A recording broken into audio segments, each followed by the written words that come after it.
Kemp Smith here. Gary Israel. Vance Garwood here. Dan Colson here. Thank you. Let's move in then to the minutes from February 17th. Hopefully everyone had a chance to review those. If so, we entertain a motion in a second.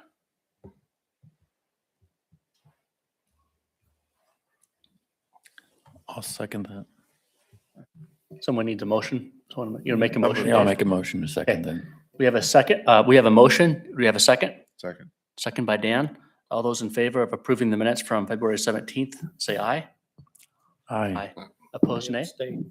Oh, Gary is abstaining because you weren't here. I wasn't there. Right. Okay. All right. Motion passes. Let's move on to communications. Anything from staff? Well, you do have a new committee member. Mr. Yeah. Ken Smith has joined the committee, filling Marla Canfield's spot as she can no longer serve on the Planning Commission. Mr. Smith, would you like to introduce yourself to the committee? As she says, I'm Kemp Smith. I recently retired from Evergy. I worked for them for 20 years as a designer and estimator. So I spent all my 20 years reading plats and designing power to get into things like subdivisions, new buildings, things like that. I've worked for lighting projects. I've worked on road widening projects. Les and I have worked on several Andover projects over the years. So I thought this might be a decent fit for me. So that's why I'm giving it a try. Thank you very much. Welcome. Yeah, very good. Thank you. Thank you. I have nothing else to add. Okay, thank you. You want to make a motion, Gary? I guess we need an agenda here first, so, yeah, sorry. We're on agenda item 5. We'd like to welcome everyone and lay out a few ground rules which will apply to each public hearing tonight. It's important that you present any facts or views that you have as evidence so that informed recommendation can be made by the Planning Commission to the governing body for final decision. For those cases which have advanced to the governing body under state statute, the governing body does not have to hold additional public hearings on these matters, although they may listen to whomever they wish. If you are asked if there's any new information which has not been heard at these hearings, it's to everyone's advantage if you present all necessary information at these hearings. For each case, after the city zoning administrator provides the commission with background information, we'll call upon the applicant. Public comments will be heard following the applicant. Once all have been heard, the applicant will have an opportunity for final comments. The Planning Commission will close the hearings to public comments and will then consider the factors on which to base their recommendation. During this time, the commission may direct questions to the applicant, the public, and/or city staff. You should be aware that the Planning Commission can recommend that the plat be platted or replatted if necessary, and that a site plan may be required for approval. You should be aware that any uses permitted outright in a district by the regulations can receive a zoning permit. Furthermore, if the applicant chooses to describe various features of their development plans, the city can only enforce those provisions which are covered in zoning and other city codes.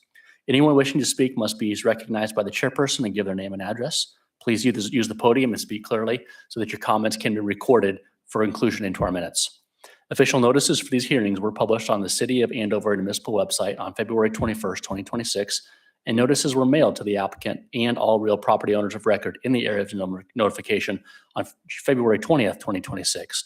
The record shows at least 20 days have elapsed between the publication and mailing dates and the hearing date. Unless there's evidence to the contrary from anyone present, I'll declare that the proper notification has been given. Although we do not encourage such communications, I will ask if the commission and if any of them have received any ex parte verbal or written communications prior to these hearings, which they would like to share.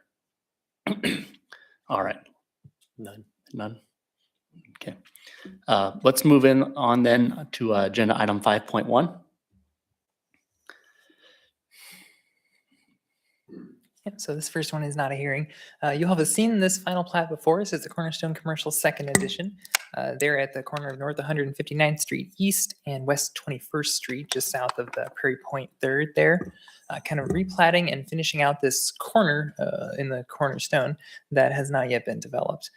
The applicant came before you all, and you all tabled the discussion for some revisions to be made, specifically to drainage on this site. We've gone back and forth with the applicant for quite some time now. I'm sure he's sick of hearing from us.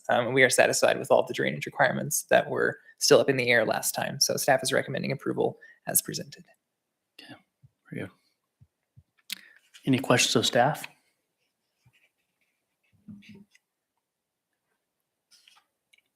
No? Is the applicant here? Oh, sorry.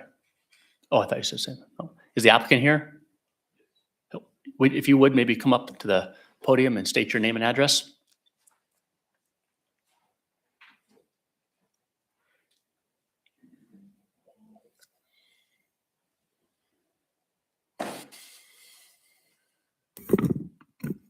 Kobe Pietro, 9139 East 37th Street. I'm the agent on the project here with Cobb Valley Engineering. Okay. Any comments you'd like to make? I think we've kind of worked through your staff with everything. We agree with all their comments, so I'll stand for any questions you guys have. Staff's content with, looks like content. Yeah, the only real outstanding stuff that we had was those drainage issues and some really minor other labeling things. So that's all been straightened out, and we think it's good to go. Complies with the comp plan. Will help us to kind of finish out that empty area on the corner there. Looks like a good project. Any questions of the applicant? No. I think you're good. Thank you. Thanks for coming.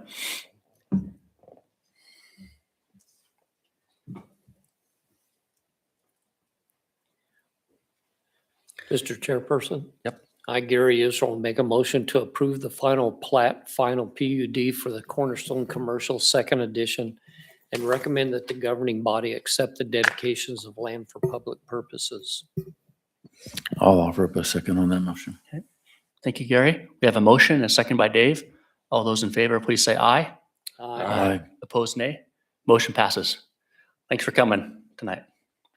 Let's move on then to item 5.2, which is a public hearing on case number Z-SU26-0001.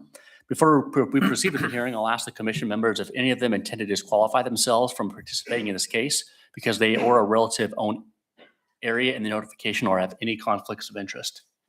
No. Anyone? No conflicts of interest up here? Okay. I'll now call upon the city's zoning administrator to provide us with a report on this case. Yeah, so in this case, we've got about a 1 acre parcel at the intersection of North Andover Road and West Mike Street with the B2 Neighborhood Business District zoning on it. There's an existing business there by the applicant that is doing some pet grooming, but at the current time, they can only have 3 dogs on site at any given time, and that's actually something that comes even higher than our zoning regulations. In this case, they are wanting to go beyond that 3-dog limit and also offer some limited boarding in this facility. They are asking for a special use to see no more than 20 dogs at a given time, which their facility, they say, can accommodate. It wouldn't actually change anything in their facility. They're just allowed to have more animals at a given time. And they want to be able to also have some limited boarding. The applicant told me that they do not intend to operate a kennel, which is something, a word with some specific meanings under local and state law, and they don't intend to do that. It would be kind of short-term selective boarding is my understanding. Thank you.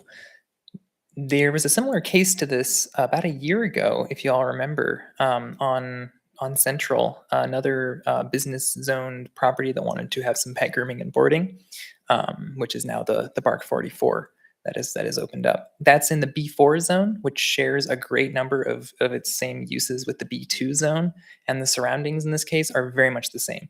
A bunch of business uses mixed in with some residential uses, and in this case, and in the case with Park 44, the residential uses obviously get a lot of benefit from being able to walk their dog to the dog grooming place. The applicant has made quite a presentation beyond what we normally get for how they intend to minimize disruption, noise, traffic to the area, things like that. So we really appreciate that. And as far as we can tell, it looks like they have put all provisions in place for this to be an acceptable use. Thank you.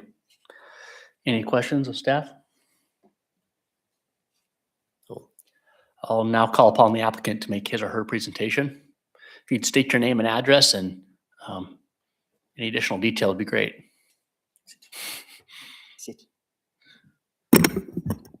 All right. Ooh, there we go. Scott Sexton, 2020 East Lotus Court here in Andover. I am the owner of Andover Dog Training Center. Reason we are here today is because, one, just to clarify things on grooming side, there's actually no regulations of how many dogs can be in there under grooming. They're not, which is weird, but grooming isn't regulated like boarding is. I think they need to do a little more work on that because I've seen some kind of janky grooming places. But unfortunately, they're not regulated as much as boarding and stuff like that. We have been running Andover Dog Training Center out of there for the past 3 years. As far as the 3 dogs, that is for boarding and training.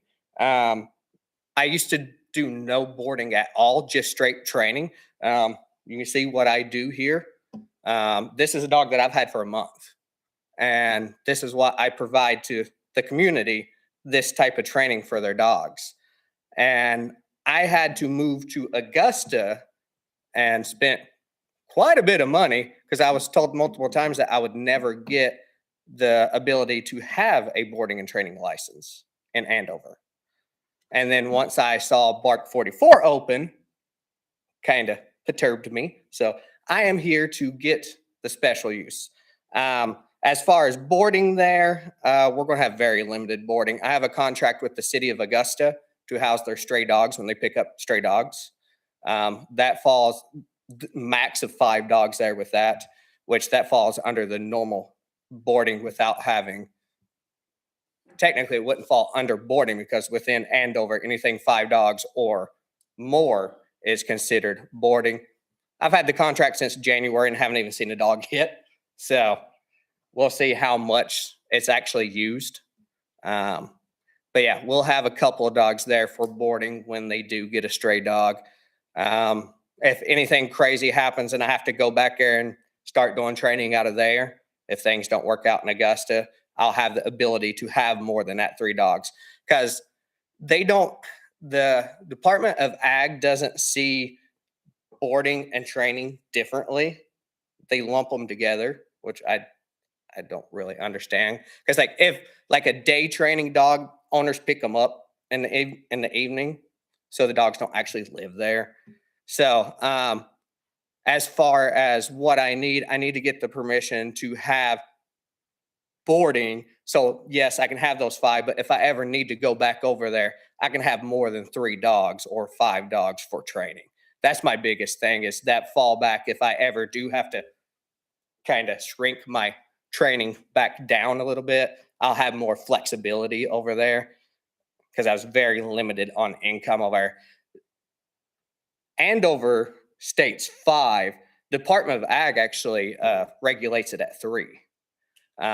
So technically I was cut off at 3 dogs that I could train at a time over there, which right now I'm training 9 dogs. It's a whole lot more money for me, but I had to spend a whole lot more money to go out there and get the place that I'm at. So if I can have that ability to have more dogs there, if I have to fall back, it would help my business quite a bit.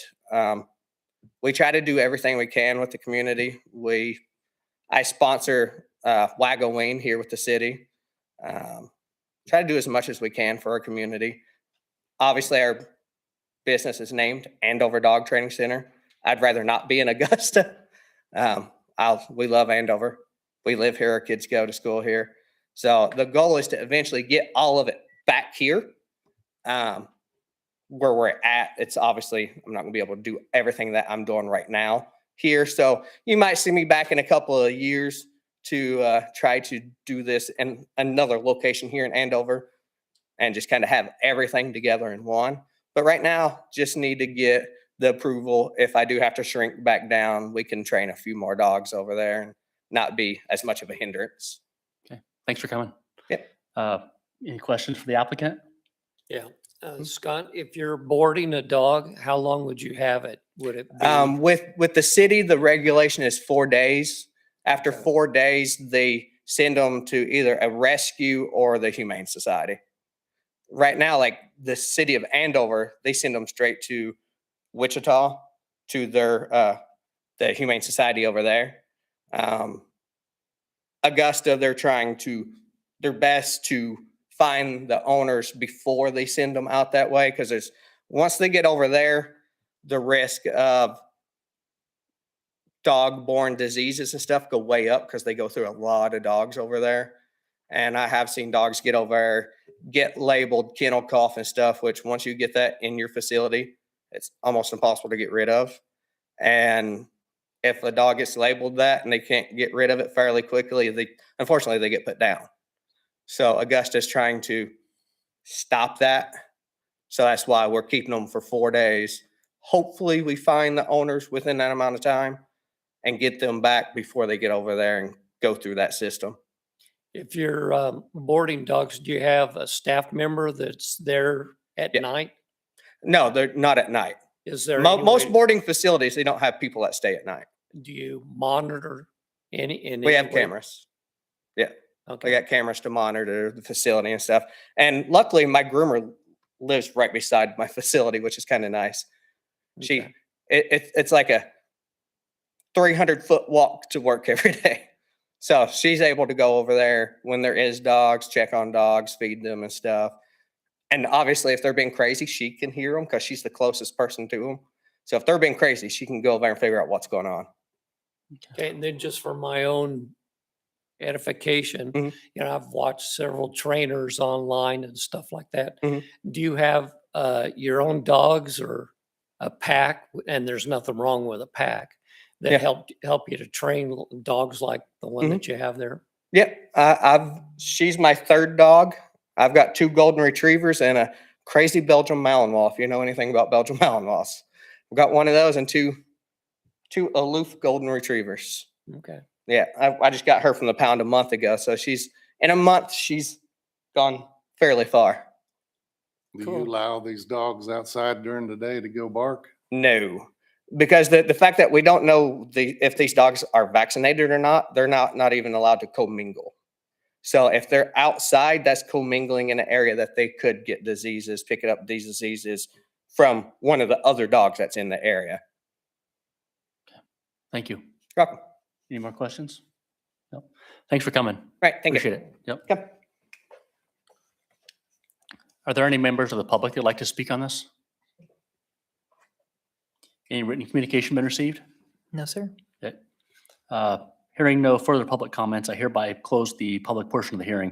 There will be no further public comments unless the commission wishes to ask questions or clarify information. The planning commission will now deliberate the request. There are 14 factors the commission must consider to make findings and ultimately a recommendation.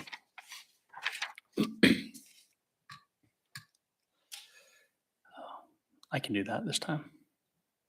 Or you want to do it, Dan? Go for it. Got it lined up. Go for it. Staff items. 1, do adequate sewage disposal and water supply and all other necessary public facilities, including street access, exist, or can they be provided to serve the uses that would be permitted on the subject property if the change in zoning were approved? Staff, the site is presently served by Wichita Water and Andover sewer lines. Access is limited to West Mike Street and is adequate for the property. 2, if the special use request was approved, would the subject property need to be platted or replatted or have in lieu of dedications made in order to provide needed rights of way, easements, building setback lines, or access control?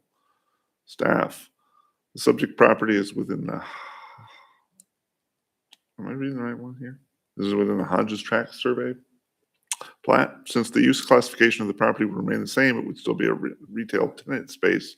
This is sufficient and no replatting would be required. The structure about the business would operate out of is existing, as is the access drive, and neither are expected to be altered. 3, if the special use request was approved, would the subject property need a screening plan for existing or potential uses? Staff, the applicant does not intend to modify the exterior of the site if the special use request is approved. While the overall site screening is below the standards of the 2018 Unified Development Manual, the existing legally non-conforming site can remain as is under this special use. A screening fence is present at the rear of the building already. 4, what fact-based information in support of or in opposition to the requested zoning change has staff received? Staff, none at this time. 5, if there had been an error in the application of these zoning regulations to the subject property, would the requested zoning change correct the error? Staff, no error is known to exist. Staff and commission council items. 6, how suitable or unsuitable is the subject property for its current use? Staff, the subject property is suitable for its current use as a multi-tenant retail space. Concur. Concur. 7, is the length of time the subject property has been vacant or undeveloped under its current zoning a factor in the special use request? Staff, no. Concur. Concur. 8, how reasonably well suited will the requested special use of the subject property be with the current zoning of nearby properties? Staff, the subject property is located in a mixed-use area with several similar businesses and multiple medium-density residential properties close by. This use would be well suited to such an area. Concur. Concur. 9, has the special use been requested because conditions in the area of the subject property have changed or are changing? If so, what is the nature and significance of these conditions? Staff, no. Concur. Concur. 10, what are the current land uses, character, and condition of the subject property and the surrounding neighborhood? Staff, the subject property is located in a mixed-use area with several similar businesses and multiple medium-density residential properties close by. Concur. Concur. 11, would the proposed special use of the subject property allow land uses which might have detrimental effects on nearby properties, and if so, how? Staff, the applicant has made provisions in order to minimize the effect of the special use on nearby properties. The lack of an outdoor run-type area would greatly assist in minimizing disturbances. A screening fence is present at the rear of the building already. I do have one question here that I forgot to ask the applicant. When your dogs need to relieve themselves, do you take them outside or is that all inside? They do it in the kennel, unfortunately. Okay. Thank you. Concur. Concur. 12, how would the requested special use conform with the city's comprehensive plan and other adopted master plans and policies? Staff, the subject property is designated with the neighborhood corridor place type, which encourages mixed-use residential and low to mid-intensity commercial development. A particular focus is the importance of easy access for those residences to the nearby businesses. The proposed use would suit this place type well as it offers a service that serves mostly residential users with pets. Concur. Concur. Concur. 13, do any professional persons knowledgeable on conditions that affect this special use request have information or recommendations to provide which would be helpful in its evaluation? Staff support approval of the special use permit. Concur. Concur. 14, how would the potential loss in value or hardship imposed on the applicant compare to the relative gain to the public health, safety, and welfare if there is a change from the current use to the requested use? Staff, denial of the special use would force the applicant to retain no more than 3 animals on site at any given time, greatly limiting their ability to conduct business and stay in their tenant space. The overall impacts to public health, safety, and welfare are expected to be minimal when compared to the current use. Concur. Thank you, Dan. Having discussed and reached conclusions on our finding of fact, I would remind the commission that a proper motion should reflect the factors on which it's based. And if a recommendation is made, then the consideration must be given to any conditions that might be attached. Is there a motion to either recommend approval, modification approval, disapprove, or table the discussion?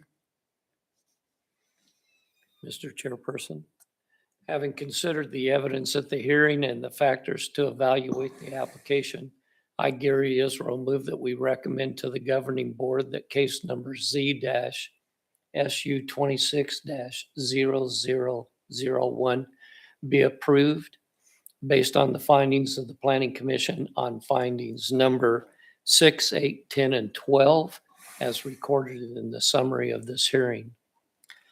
Thank you, Gary. We have a motion. Do we have a second? I'll second that. We have a motion, I think, first by Dave. All those in favor of the motion, please say aye. Aye. Opposed, nay. Motion passes. Thank you. I did have one thing that I forgot to say. I don't know if it makes a huge difference on this. What I have is it's technically 2 different units. So it's 1023 and 1027. Does that make a difference on y'all's paperwork? It's all one parcel. So, They're open to each other. right. It's all together. So Okay. yeah, you're good. Okay, just making sure. Thank you. But we call it the general location. Okay. Okay, Mr. Chairperson, I make a motion to recess the Planning Commission and convene the Board of Zoning Appeals. Thank you, Gary. Do we have a second? Second. Second, maybe first by Dan. You're still getting closer down there. All those in favor, please say aye. Aye. Aye. Opposed, nay. Motion passes. Let's move on then to item 5.3, which is the appeal of the site plan review at Myers Automotive.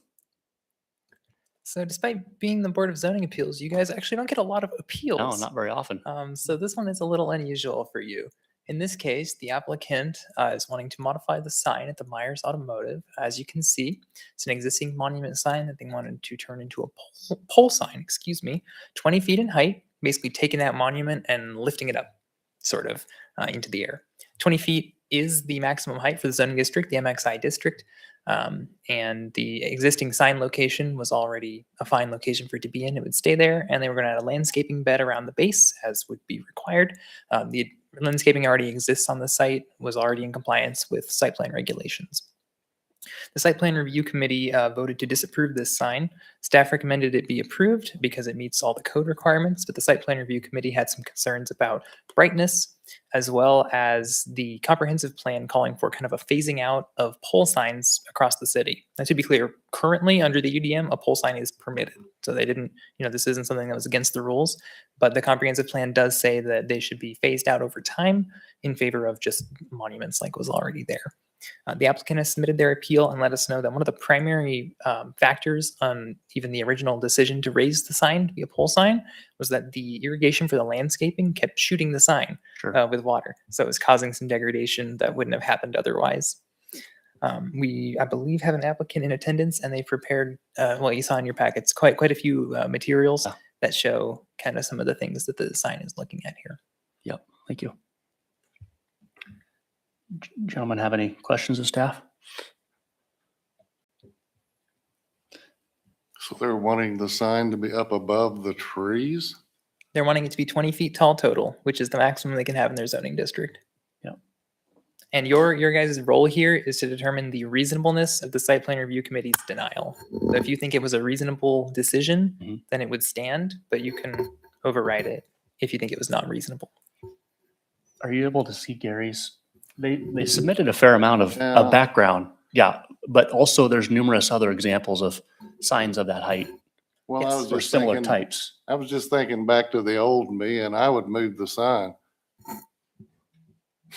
Put the sign where it's not gonna get hit by the sprinklers, where it's not blocked by the trees. It seems to me if they moved it 30 feet south, that would solve a lot of issues for them. Just my opinion. But to be clear, the type of sign is not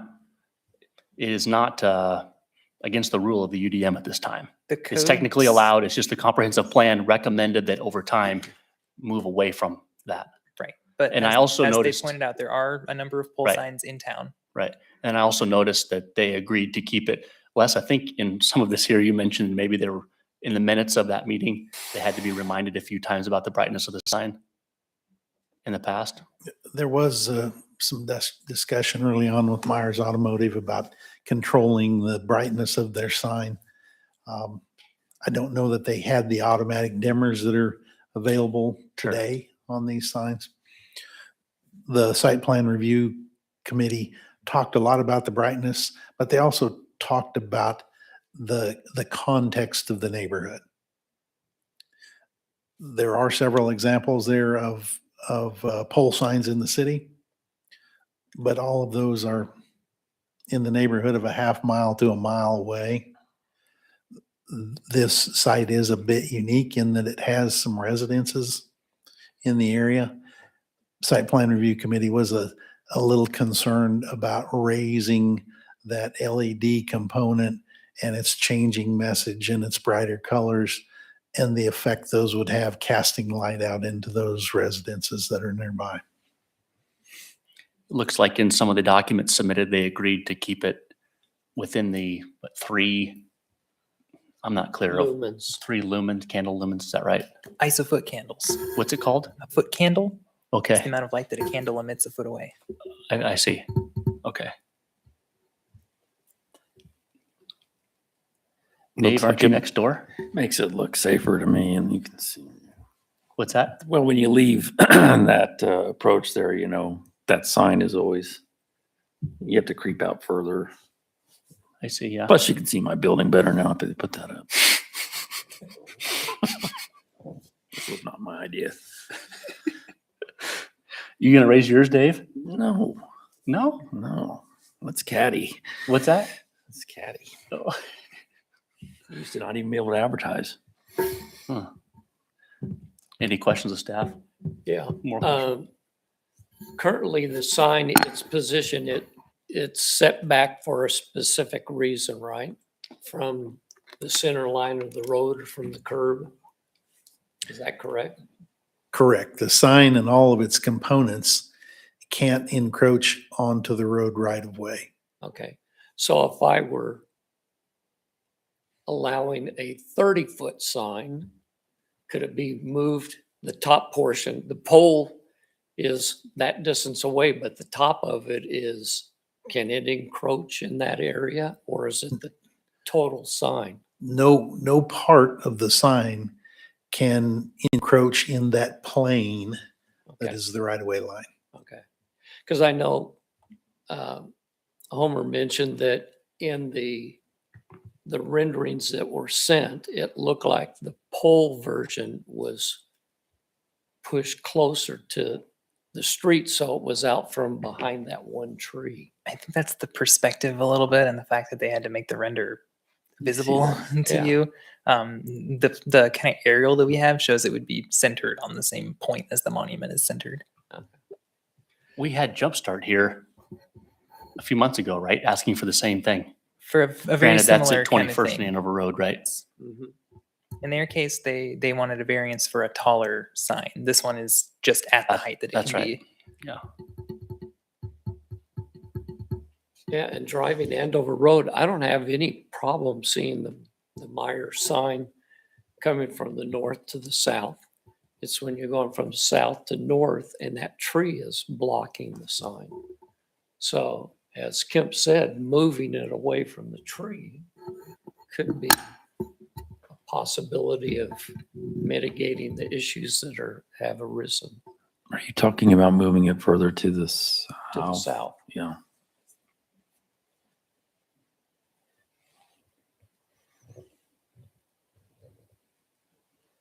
This is just an appeal, not a hearing, right? Correct. There's no hearing, but you can take comments from the applicant. I'd be fine with that. Everyone else? Yeah. Is the applicant here? Yeah, I'd appreciate if you'd state your name and address and explain anything. Sure, thank you. Luke Luttrell, address 8805 East 34th Street North, Wichita, Kansas. I am an owner of Wichita Sign Company and Next LED, the digital sign manufacturer. And I'm here on behalf of Myers as their agent. So our appeal on this is simple. City staff has recommended approval based off of what the sign code is. Our customer wants to adjust the sign size to meet what they deem as a maintenance issue. But while doing so, being consistent with the other signs found along Andover Road. And our client's prepared to meet all existing zoning code regulations for not just the sign and the location, but also the brightness and maintaining and controlling the brightness with a product that's similar to what we've already sold in Andover, both at St. Vincent de Paul, Andover Office Center, and just recently Bella Villa over here on Central. So with that, we're asking for approval or reversal of the site plan committee's response. Any questions of the applicant? Did you guys do the original sign? We did not. Customer was concerned about the brightness controls and what he was able to do with the older technology. So that's how he found his way to us. So if they weren't shorting out or whatever due to the sprinklers, this wouldn't be an issue. Is that about? If they would put a bed around it with drip lines, you probably wouldn't be having this issue. I mean, I can't speak to that. All I can speak to is that he wanted to make a change, but he was also cognizant of the brightness issue and sought out a different manufacturer for the digital display. Luke, I've got a question for you. Did your client contemplate flipping the location of the LED portion of the sign to above the static portion to get those LED components out of the sprinkler spray area? I believe a few different sign options were reviewed. This is the one that would meet sign code, and this is the one that they were happiest with. Can you change the sprinkler sprayer so it's not spraying on it? Possible, but I'm not asking for a change to our sign permit application. I don't believe, at least I don't believe that's what I'm here to do tonight. To go back through that process would be a few more weeks and potentially put us back here in May or June. Any I more don't think the questions? customer is Oh, sorry. interested in, I say it, our client's not interested in pursuing that further. Any more questions? Thank you very much. Appreciate you coming.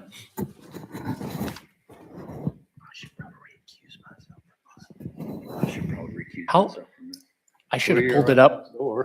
I should have pulled it up on Google Maps, but I know Dave's Dental Practice is next door. How far is the next? There we go. Do I have that in here? I do, yeah.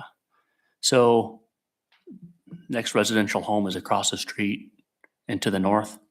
I think it's a little over 200 feet, if I remember correctly, to the corner of that residential property to the north.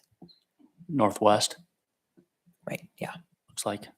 And so to the north and south, on the east side of the street, it's commercial businesses for a ways, or it's businesses. Yes. And then to across the street and south, it's commercial as well. So it's mostly the 2 or 3 homes to the northwest, looks like. West, northwest. The nearest ones, yeah. Mm-hmm. Are there any member of the public here tonight about this? No, okay. We didn't send notifications for this because it's not a. Oh, that's not true. a hearing. Yeah. I can tell you, the closest one that's to that is my employee. He has no issue with that. Yeah. Thank you. He's literally the closest house to that. Can I make comments? Sure. If you come back up so it Absolutely. can be recorded. Thank you very much. Sure, no problem. In regards to the residential areas that are around the sign, as I stated, our customer's willing to meet the code requirements, but also do what's necessary to be a good partner in this community.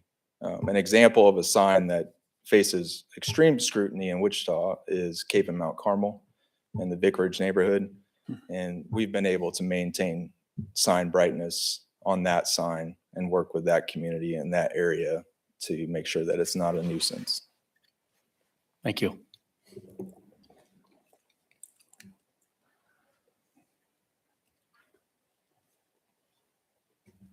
I can tell you the way I feel. I wish we were behind closed doors so we could hash it out and make a decision. But I feel like it's recommended that down the road, this height is not allowed. It's not outlawed right now. And also, the height is allowed. They've agreed to keep the brightness under the requirement. And from what I'm hearing, if it's an issue, they would make it right. So I don't know how the rest of you feel, but we have a sign that is from the ground, probably it's at our office, it's on the ground and it's about 5 feet high. We should not have chosen a black sign because when our sprinklers turn on, the hard water, it makes a mess of it. And it was really the only option though. We're at 127th and 13th Street. So while that's not the primary reason, I believe that they're here.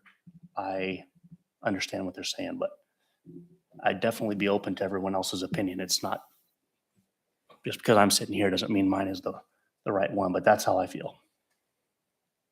If there were residential homes on both sides of that sign and they were not willing to control the brightness of the light, that would be a bigger concern to me, but I'll be quiet and let you guys talk. I'm gonna recuse myself from the vote anyway. What's that? I'm gonna recuse myself from all this. Sure. anyway. Just to be clear, Dave's business is next door, so he's going to recuse himself.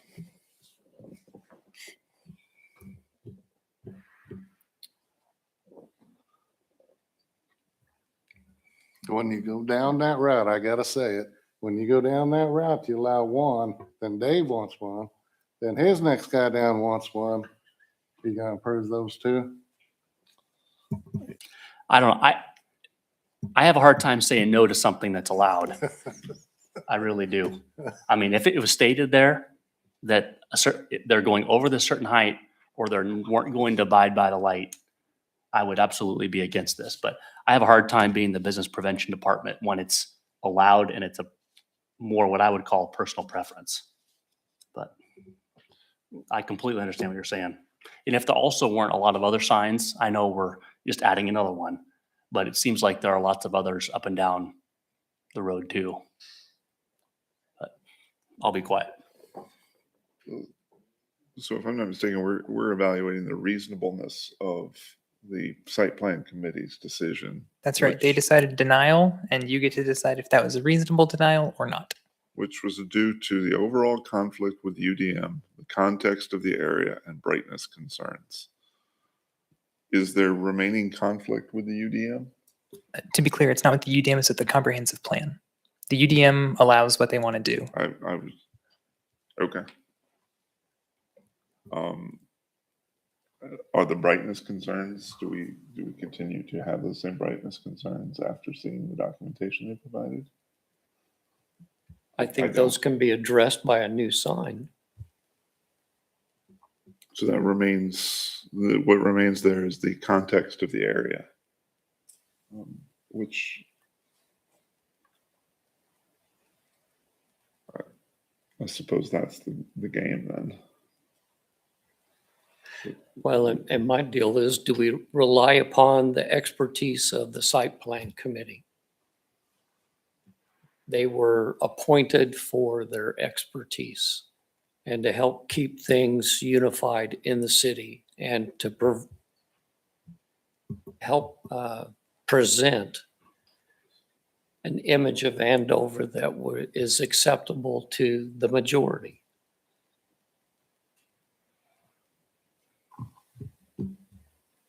I've sat on that committee before, and it's tough. You know, one of the biggest things was no more metal buildings. And the antique mall was the last one that got in, but if you look at it, Myers is a metal building.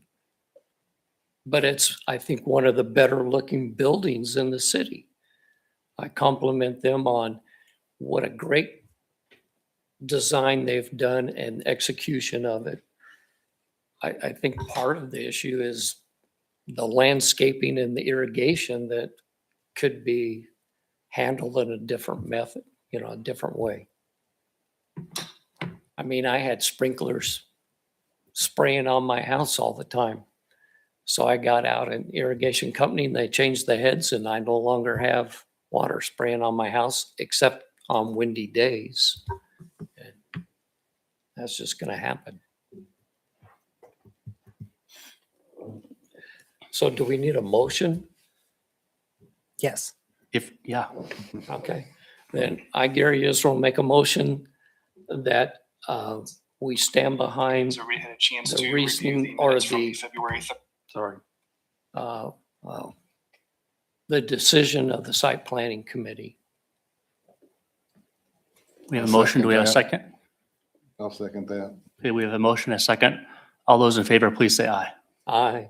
Aye. Is that two? All those oppose, nay. I would say nay. So Keep where does that discussing. leave us? You too. Keep talking until you have a majority.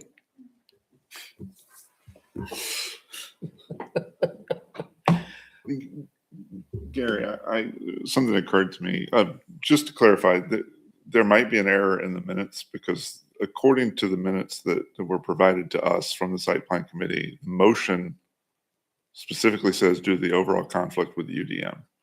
I don't know if that's an error in the minutes or if That would be an error with the minutes. Yeah. The sign code permits the application that they put in. Are we sure it's in an the error in UDM. the minutes and not an error in the motion? Don't know what they said out loud. Ian. It's an error in the motion. They were kind of commingling comprehensive plan and UDM in their discussion, and in the motion, they stated UDM.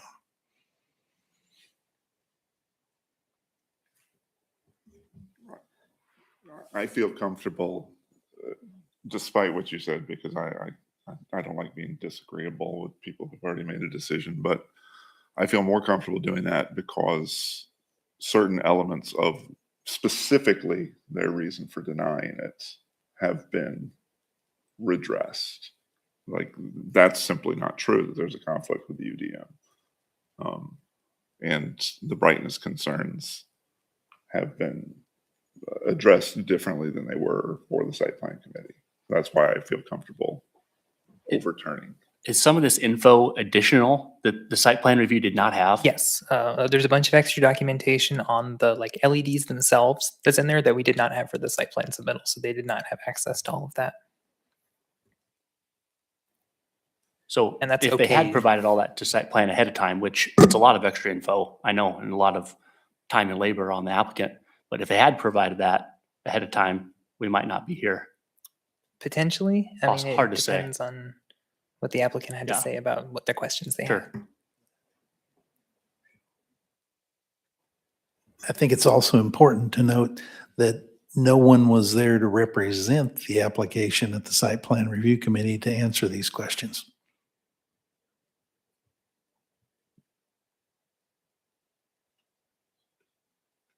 I've known Luke for many years. He's an expert in his field. I trust his word, trust his company. I feel like the brightness has been addressed and it's not really a conflict. So I too, like Dan, I don't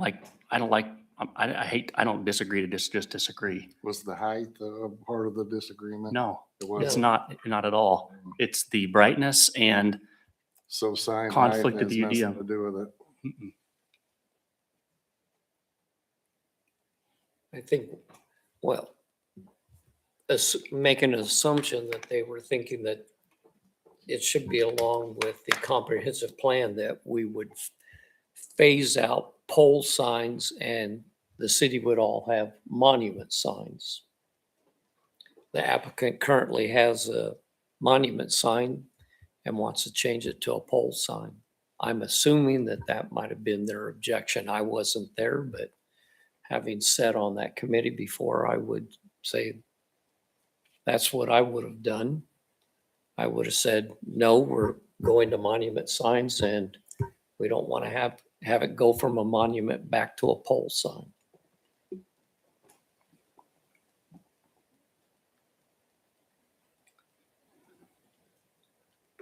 My issue though is it's not stated as, I know it's I like in the understand. future. So I completely understand, Gary. Yeah, I'm again not trying to,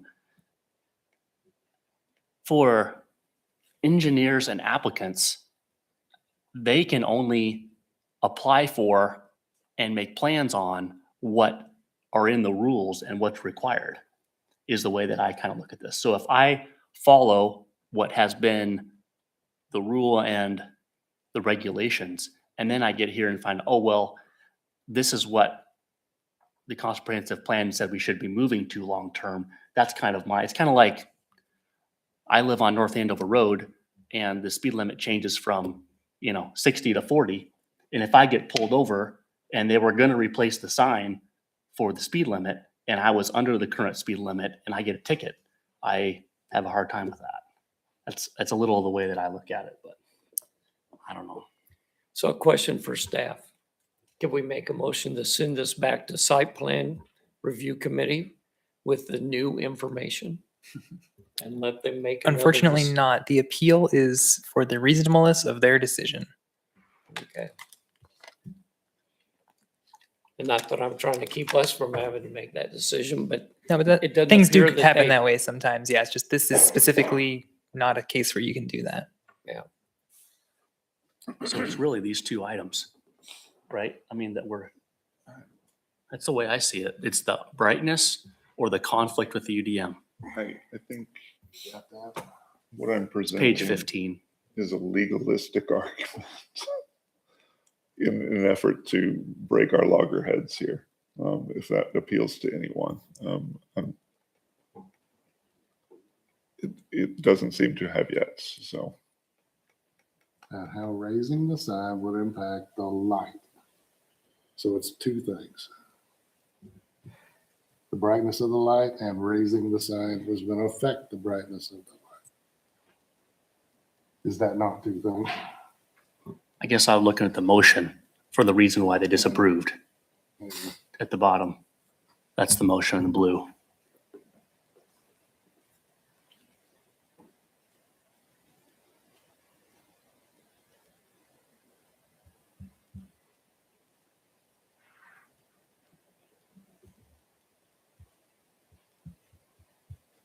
Is is there ability to have a statement from the public within something like this? That's up to you. This Mr. really isn't even a Chairperson. hearing. It's really just our interpretation of site plan review on the appeal. Because the biggest question that comes into play is the comprehensive plan down the road. Well, is there a deadline of when that's gonna happen? Because they could have this sign for 5 years and come up with a better monument type sign by then. Is there a all right, after 5 years from now, there's no more pole signs? Is there a cutoff for that for the future? Because right now, it's approved. So do we have a date of, after this point, there's none to the future? Oh, it's just move that direction, right? The comprehensive plan doesn't get to do things like Right. set a date that something has to happen. So no, it does not say that after it goes to 2033. So it doesn't say by 2033 there will be no pole signs in Andover. It just says encourage development to not install pole signs and instead use monument signs. But like we say, the comp plan is kind of the guiding, but it's not the rules. So It could be 100 years from now before they do that. By that theory. are the two of you, are you to the point where you're a no and not going to get to a yes? If you're telling me the only thing I can vote on is the brightness of the sign, I'm okay with it. I don't want to tell you what you can vote on and what you can't. It's your Seems to interpretation. be what you're saying. I think, No. I think, that- I No. don't think if someone wants to No. grasp the legalistic argument, I think that that's completely viable. I think that we are charged with evaluating what they decided, not necessarily what entirely their process. There are lots of times we discuss things that don't make it into the motion. So that's why I would lean toward just yes, if we can say this motion itself was somewhat problematic, because it includes language about the UDM, which just isn't even accurate. And if we can throw that out, then we can move on. That's my hope. So I guess what I'm saying is if the two of you are a no, that's completely fine. I respect it Yeah. very much. I'm definitely a yes. And if Dan is a yes, our only option really is to send it back to them. You cannot But do you- that. Oh, right. I'm sorry. You get to sit here all night until you pass That's a right. motion. Dan, make a new motion. We never see these. I mean, This I've is been the on the first one that committee I've 3 ever seen. years and I don't think we've ever seen this before. It's very rare. I think technically,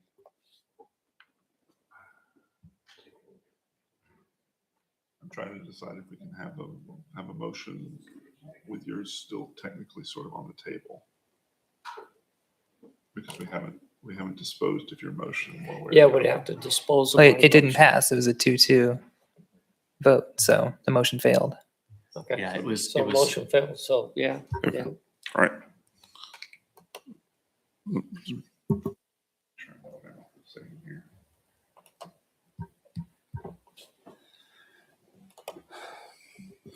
I, Dan Colson, move that we overturn the site plan committee's decision on the Myers Automotive case. we have a motion. Do we have a second? Vance Garwood will go on record as the seconding it. So we have a motion and a second. All those in favor, please say aye. Aye. Aye. Opposed, nay. Motion passes. Thanks for coming. So- Yeah. I do appreciate everybody up here and their comments. I know everyone here is just looking out for the community. I do. And I never want any of you to feel, while we have lively and I think good discussion, I never want anybody up here to feel like they can't express what they really feel. No. All right, I guess we're ready to move on then. Thanks again for coming. Agenda item, I'll now call agenda item 5.4, which is a public hearing on case number BZA-V26-0002. Before we proceed with the hearing, I'll ask the commission members if any of them intend to disqualify themselves from participating in this case because they or a relative own property in the area of notification or have any conflicts of interest. Anybody, any conflicts? No.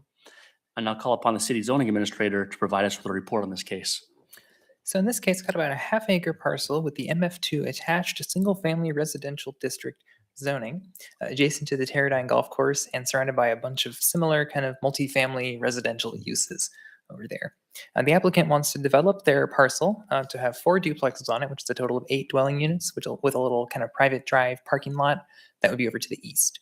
This has already gone to the site plan review committee and they recommended approval, but you'll notice on the plans here that the applicant is intending to grab a variance from you all for the front and rear yard building setback, 5 feet each, to go from 25 feet down to 20 in order to fit all of these duplexes.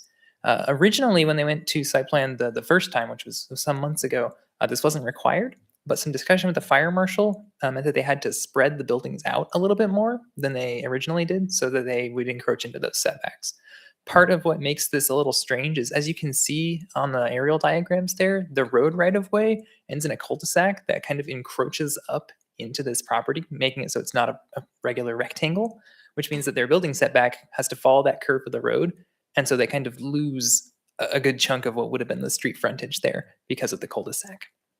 So the applicant just wants that small variance on the front and the rear so they can space the buildings out according to the fire code, but still keep the 4 structures that they were going to have in the first place. And like I said, the site plan review committee approved this design pending this variance being resolved. Thank you. Any questions? No. No. No. Is the applicant here? If you state your name and address and any details you'd like to add.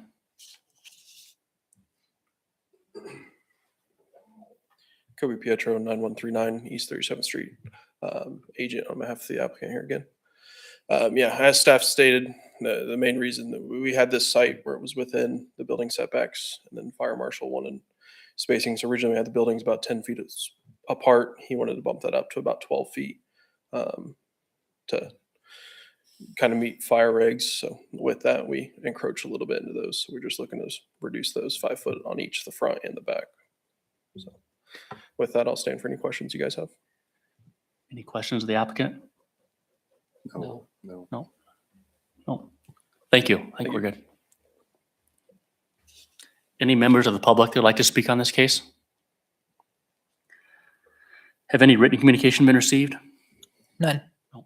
Hearing no further public comments, I hereby close the public portion of the hearing. There'll be no further public comment unless the board wishes to ask questions, clarify information.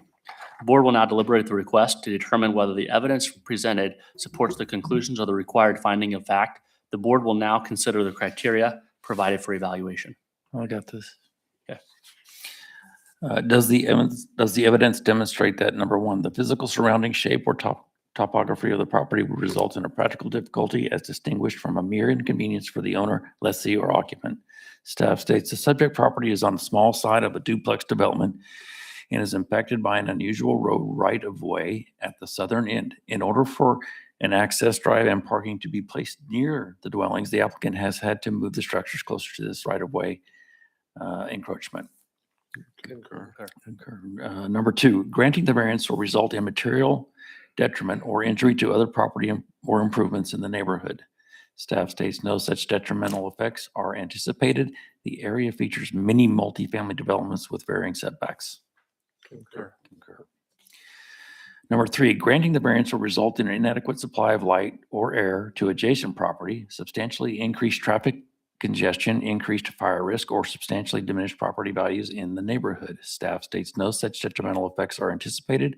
The applicant has made provisions for access and fire protection with the help of staff, and the neighborhood already features a duplex development and other denser residential developments.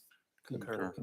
Number four, the request for a variance is not based exclusively on a desire of the owner, lessee, occupant, or applicant to make more money out of the property. Staff states the request for a variance would allow the property owner to utilize their property as it would exist if not for the oddly shaped right-of-way encroachment at the southern end.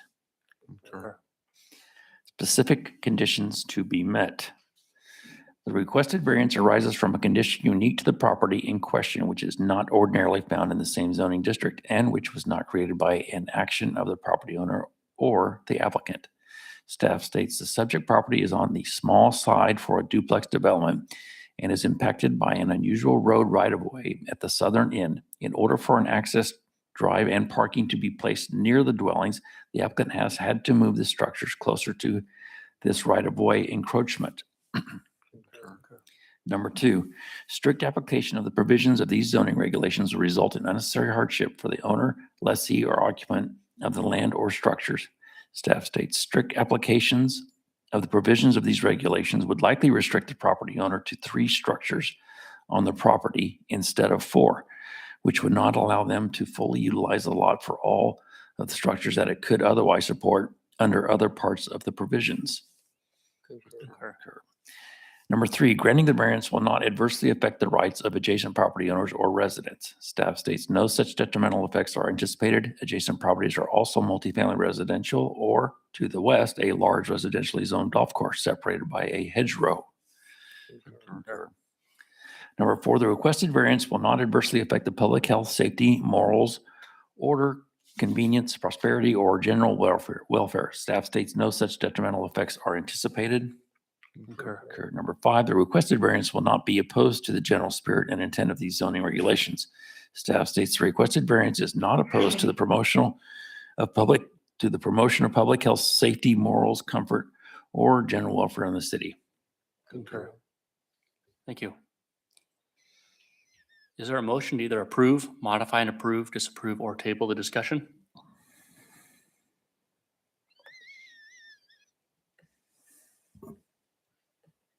I gotcha. Okay. Having considered the evidence at the hearing and determined that the findings of fact have been found to exist that support all 5 conditions set out in subsection 11-106.b2 of the zoning regulations at KSA 12759E, I, Dan Colson, move that the chairperson be authorized to sign a resolution granting the variance for case number BZA V26-0002 as requested. I'll second the motion. Thank you. We have a motion and a second. All those in favor say aye. Aye. Opposed, nay. Motion passes. A resolution will be prepared and made available to the applicant as soon as reasonably possible, but no later than 45 days from the date of the hearing. If anyone's aggrieved by this decision, a further appeal can be made to the district court to determine its reasonableness within 30 days after the resolution is signed and filed with the zoning administrator. Thank you. I now call agenda item 5.5, which is a public hearing on case number BZA-V26-0003. Before we proceed with the hearing, I'll ask commission members if any of them intend to disqualify themselves from participating in this case because they or a relative own property in the area of notification or have any conflicts of interest. Any conflicts? No. I now call upon the city zoning administrator to provide us with a report on this case. In this case, we have about 10 acres out on our county border there, just south of the Cottonwood Point subdivision, with the SF1 single-family residential low-density district zoning. One thing about this property, on top of that, is that it is pretty much entirely covered by the special flood hazard area of 4 Mile Creek. Can you go to, that one, there we go, under that zone AE, which designates it as within the 100-year or 1% annual chance floodplain. Seeing this, whenever the house that is present on the property was constructed, the land underneath it was elevated above that flood elevation so that in the event of one of those 100-year floods, it would not be flooded. So they could build a house there as they intend to. And I believe it was, 2001 was when the original letter of map revision was submitted to FEMA, which would have shown, as you can see, kind of that hole in the blue at the bottom there in the zone AE. Yeah, thank you, Dylan. That's what that letter indicated. But unfortunately, similar to another case that you all heard recently, on the effective FEMA map, which you're seeing there, that was placed in the wrong area. So it is about 100 feet to the south of where it actually happened in real life. But as far as FEMA is convinced, that random section of the driveway was what was elevated, not the pad side under the house. We know that it was done correctly, and so the applicant is asking for a variance to act as if it were interpreted correctly.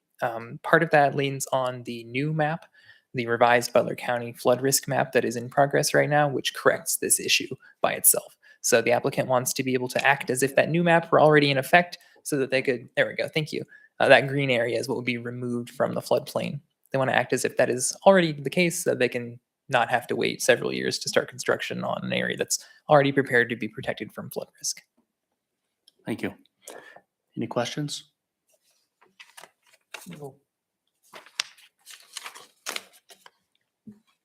No questions of staff? No. Is the applicant here? If you would, just state your name and address and any details you'd like to add.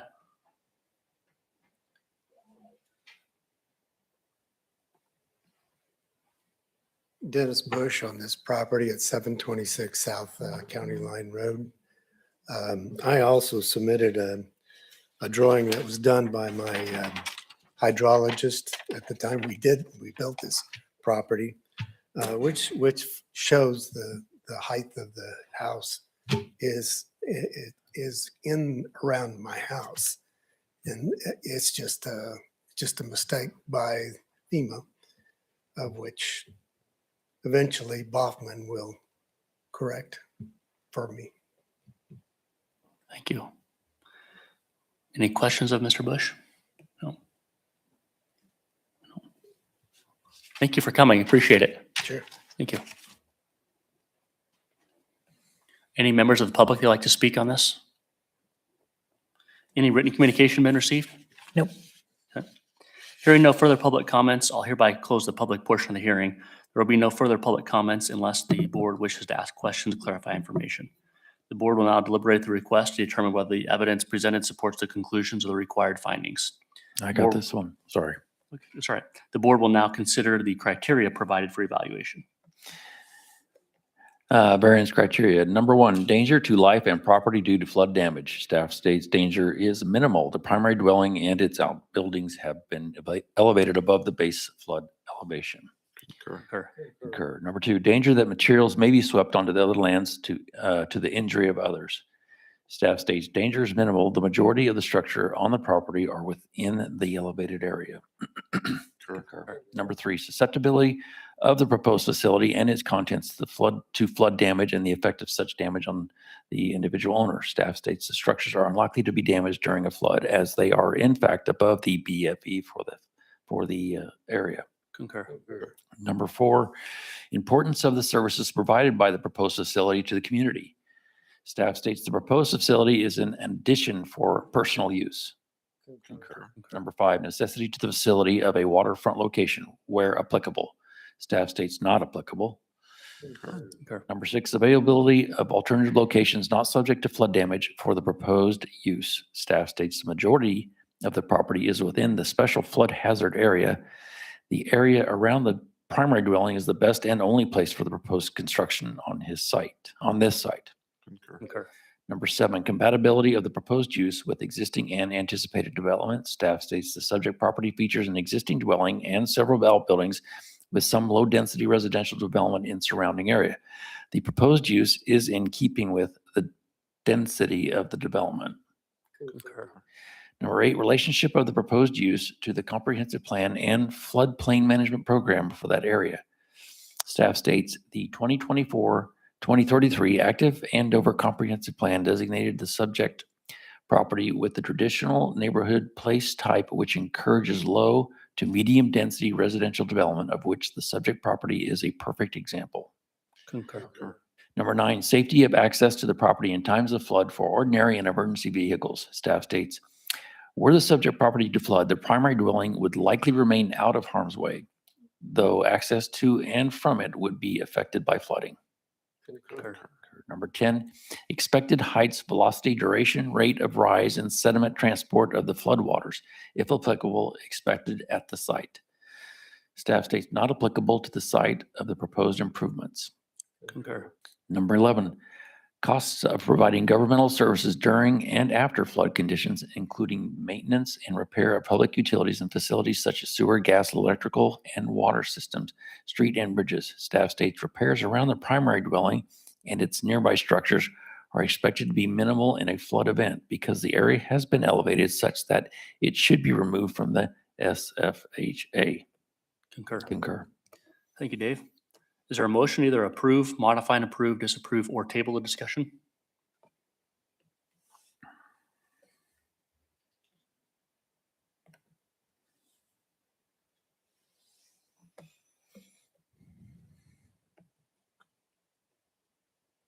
Does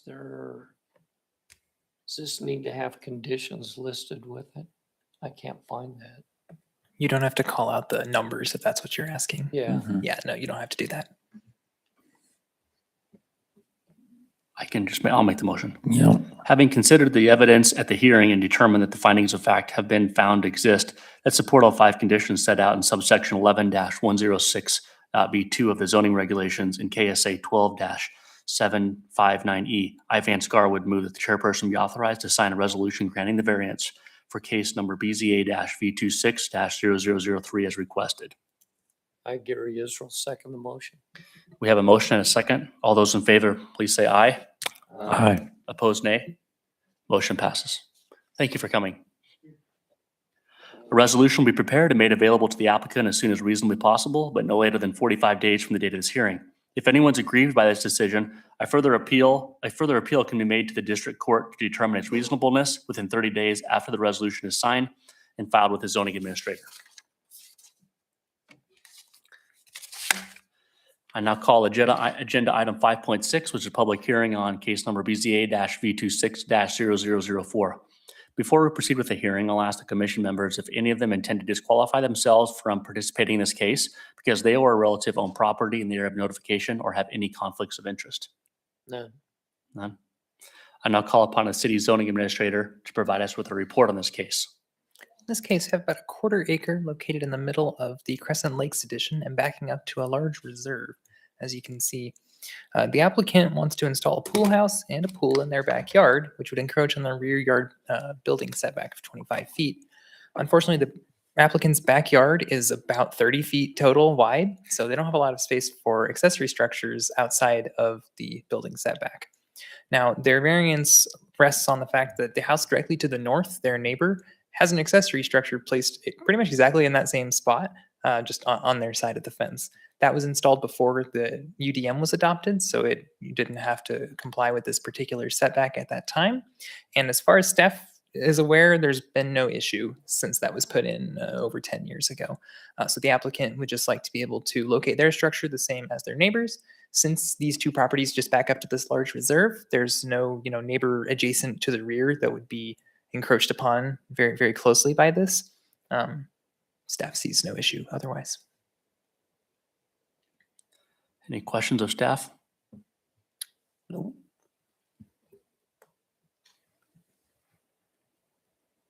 No questions of anybody? Okay. I now call upon the applicant to make his or her presentation on the case. Applicant here. If you'd state your name and address and add any details. You don't all three want to go up? No. Okay. Justin Thomas, 821 North Woodstone Drive. Chad Allen, 10148 Southwest 90th, Augusta. If you'd want to add any details you'd like to what we've already heard. There's one accessory structure similar to what he's going to do right just to the north of him. Any questions of the applicant? Have you talked to the HOA? Yeah, Do they have any issues? no, Have you talked to any of your neighbors? Especially the one north of you has the same thing. yes, he owns a pool company, but doesn't do what I want done. So I have talked to him. We're good friends, both north, south, no problems. All HOA said is if I put it in and they have to do any type of, coming in down their property by the lake, make sure the sod, if it's damaged, to be replaced. That's it. I've already spoken to him. Okay, thank you. Thank you. Thanks. Any other questions? No. Thank you very much. Any members of the public here that want to speak on it? No. Any written communication been received? None. Okay. Hearing no further public comments, I'll hereby close the public portion of the hearing. There will be no further public comments unless the board wishes to ask questions to clarify information. The board will now deliberate the request to determine whether the evidence presented supports the conclusions of the required finding of fact. The board will now consider the criteria provided for evaluation. I'll struggle through those. Oh, I can do them. Oh, okay. It's up to you. My voice will keep cracking. Okay, I'll get them this time. Does the evidence demonstrate that the physical surrounding shape or topography of the property would result in a practical difficulty as distinguished from a mere inconvenience for the owner, lessee, or occupant? Staff, the subject property is the very near the minimum size for the zoning district. An existing house respects the front yard setback of 25 feet. This leaves little room behind the house for additional structures of the 25-foot rear yard setback is enforced. Concur. Concur. Granting the variance will result in material detriment or injury to the property or improvements in the neighborhood. Staff, no such detriment is expected. Other properties nearby have structures placed within the rear yard's building setback to the same degree, and no detrimental effects have been observed. Granting the variance will result in inadequate supply of light or air to adjacent property, substantially increase traffic congestion, increase fire risk, or substantially diminish property values in the neighborhood. Staff, no such detrimental effects are anticipated. Concur. The request for a variance is not based exclusively on a desire of an owner, lessee, occupant, or applicant to make more money out of the property. Staff, the owner wishes to install a pool and accompanying pool house on the property for personal use only. Concur. Concur. Specific conditions to be met. The requested variance arises from a condition unique to the property in question, which is not ordinarily found in the same zoning district, which was not recreated by any action of the property owner or the applicant. Staff, the subject property is very near the minimum size for the zoning district, and the existing house respects the front yard setback, building setback of 25 feet. This leaves little room for behind the house for additional structures of the 25-foot rear yard building setback is enforced. Concur. Concur. 2, strict application of the provisions of these zoning regulations would result in unnecessary hardship for the owner, lessee, or occupant of the land or structures. Staff, strict application of these provisions would require the property owner to respect a setback that their adjacent neighbors are able to ignore due to the latter having structures in the setback that predate these provisions. It would render the backyard of the property unsuitable for any additional structures. Concur. 3, granting the variance will not adversely affect the rights of adjacent property owners or residents. Staff, no such adverse effects are anticipated. Nearby properties feature the same encroachment into the setback that have not created any adverse effects. Concur. Concur. 4, the requested variance will not adversely affect public health, safety, morals, order, convenience, prosperity, or general welfare. Staff, no such adverse effects are anticipated. Concur. 5, the requested variance will not be opposed to the general spirit and intent of these zoning regulations. Staff, the requested variance is not opposed to the promotion, public health, safety, morals, comfort, or general welfare or general welfare in the city. Concur. Concur. Is there a motion to either approve, modify and approve, disapprove, or table the discussion? I'll make a motion to approve. We have a motion. Do we have a second? I need to read that, don't I? We have a motion and a second. What's that? Do I need to read that? Motion. You do need to give Yeah, the sorry. factors that your motion Sorry, is I got ahead based of on. us. Sorry, Dave. Go I'll for it. make a motion to approve, having considered the evidence at the hearing and determined that the findings of fact have been found to exist to support all 5 conditions set out in subsection 11-106.B2 of the zoning regulations in KSA 12759E. I, David Foley, move that the chairperson be authorized to sign a resolution granting the variance for case number BZA-V26-0004 as requested. I'll second the motion again. Thank you.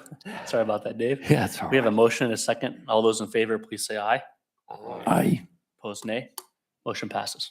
Thanks for coming. Yeah. You got to read your last little Yep. statement there. I got it. A resolution will be prepared and made available to the applicant as soon as reasonably possible, but no later than 45 days from the date of this hearing. If anyone's aggrieved by this decision, a further appeal can be made to the district court to determine the reasonableness within 30 days after the resolution is signed and filed with the zoning administrator. Mr. Chairperson, I, Gary Israel, make a motion to adjourn the Board of Zoning Appeals and reconvene the Planning Commission. Thank you, Gary. We have a second? Second. All right, we got a second. There we go. Good work. All those in favor, please say aye. Aye. Opposed, nay. Motion passes. Any member items? I got 2 little things. Sure. I was in a Oh, come on. The Park and Rec Board meeting, and they were making motions and they said, yeah, those in favor say yes instead of yay. Well, are we supposed to be doing that here in the planning commission? Nay. I agree with you. That do whatever we're is, the supposed to do. correct motion is yes or no, Is Not- it? and not aye or nay, yes or no. All right. When did Seriously? that happen? It's always been, Always it's been? right, it's just an interpretation of Robert's rules. Yeah. I've It helps always to thought avoid Robert's rule legal was yay and nay. ambiguities in your motion. What's that? Sorry. Helps to avoid any legal ambiguities in your motion. You say, yes, I want to approve this, or no, I do not want to. Okay, so we need to change it from now on, Mr. Will do. Chairperson. We'll do it. I'm glad. Wow. My second item, I was asked, do we have any update on the Kellogg construction? Anything happening? I think they've started a little bit of work out there now.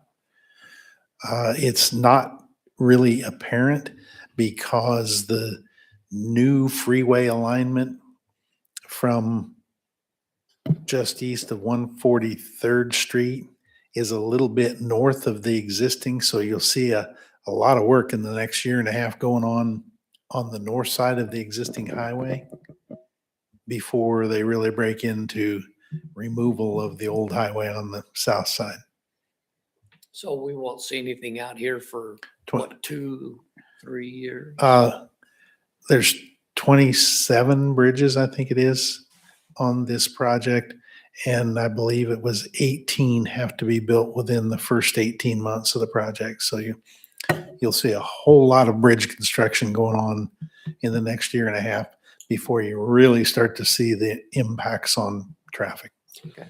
Gary, to clarify, the phase one doesn't run all the way through Andover. So what they just started on was just the phase one piece. Yeah. So through Andover 5 years from now, maybe. Okay, thank you, I appreciate that. Anything else? I'll make a Spirited motion to debate. adjourn. What's that? Spirited debate. I like it. No. Good. Yeah. I'm glad to have you on the committee. Yep. Thanks Yeah, for thank coming. you. There's life. Appreciate it. It'll be good. It'll be good. Yeah. Very good. Sorry. I think you're making a motion, Gary. Yeah, I made a motion to adjourn the meeting. Very good. We have a motion. Do we have a second? Second. A motion, a second. Second. All those in favor, please say yes. Yes. Yes. Opposed, no. Motion passes. Beautiful. That's my job. Yeah, that's all I did for the first year. So I think that's the most interesting thing in the world, that